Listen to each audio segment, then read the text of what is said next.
മനുഷ്യനെ ജീവനോട് ദഹിപ്പിക്കുന്ന ഒന്നാണ് ചിന്ത എന്ന് പറയാറുണ്ട്. ചിതയ്ക്ക് തുല്യമാണ് ചിന്ത. ചിത ജഡത്തെ ദഹിപ്പിക്കുന്നു, എന്നാൽ ചിന്തയാകട്ടെ ജീവിതത്തെ തന്നെ ദഹിപ്പിച്ചു കളയുന്നു. ദുഃഖകരമായ ഓർമ്മകളെ കുറിക്കുന്നതിനാണ് ഈ പദം അധികവും ഉപയോഗിക്കുന്നത്. എന്നാൽ അമ്മയ്ക്കാകട്ടെ ഒരു ചിന്തയും ഇല്ലതാനും. അതുകൊണ്ടാണ് അമ്മയെ നിശ്ചിന്ത എന്ന് വാഗ്ദേവതകൾ സ്തുതിക്കുന്നത്.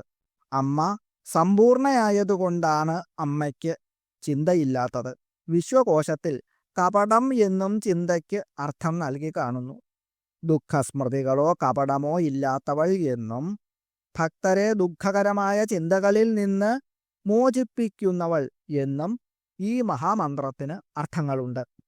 ഓം നിശ്ചിന്തായൈ നമഃ. ഓം